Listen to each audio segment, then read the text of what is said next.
Okay, now because it's Friday, we just did have some fun, but let's have a little bit more fun.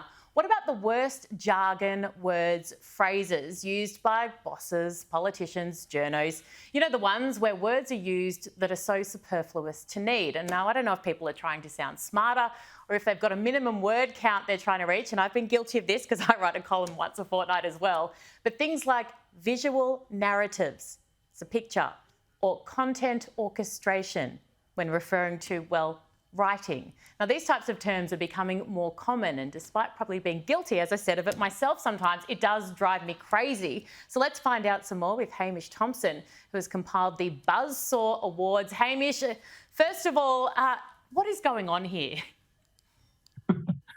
It's a good question. I mean, I've been in communications for about 30 years, and I have been collecting buzzwords for about 13 years, and it doesn't get any better. It's terrible. I mean, the purpose of language is to communicate clearly, and I think what's happened is that it's just become infected with all sorts of weird terms that just kind of get in the way of clarity. What's one of your least favourite? Give me a couple of examples.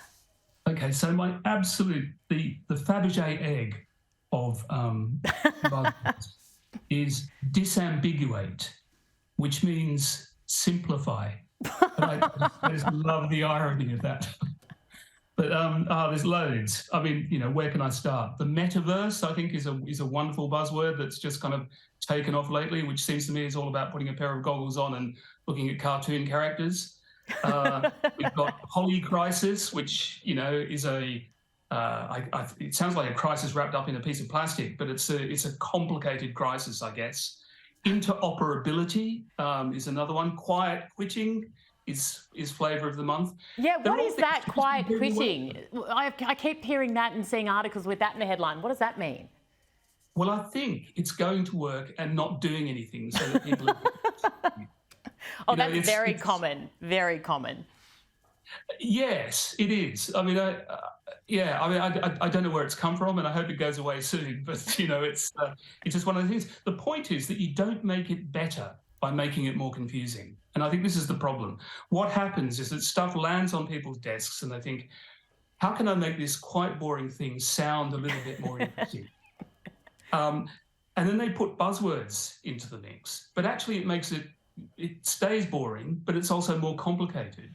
Whereas if they just had a closer look at the thing in the first place and just describe it in a simple and more compelling way, it would just be much, much more effective and more enjoyable for the reader.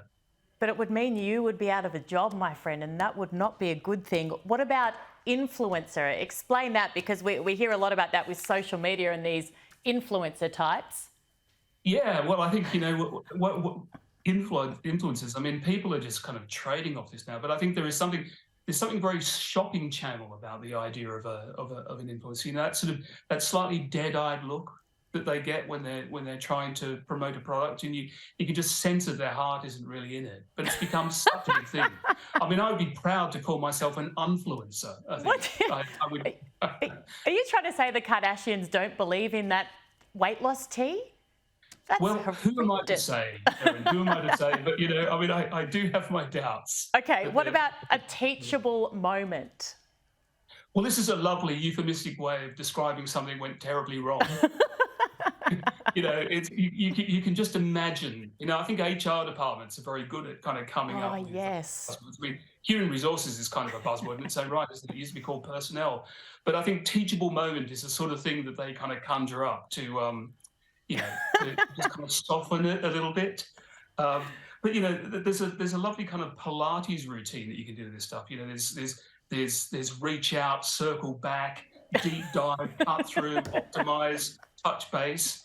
It's like a sort of an exercise routine in the office. I love this. See, I don't want any of these to go away because it's so much fun. Look, finally, apparently, thanks at the end of an email is not what it might seem. Well, no, I think thanks is kind of like 100 words rolled into one. It's basically saying, please don't trouble me with this thing ever again. There's a particular way which it's said. So like, thanks, it's like the A is slightly extended in a way that sort of says, now please don't do this. See, I already have a tendency to be quite anxious, particularly when it comes to interactions with bosses. So now I'm going to go back and look at every email and I'm going to interpret it as you have advised, and that's not going to be good for my sanity. Well, I think it'll be good for the world. Hamish Thompson, brilliant stuff. Very funny, the Buzzsaw Awards. We thank you very much for your time. Thank you.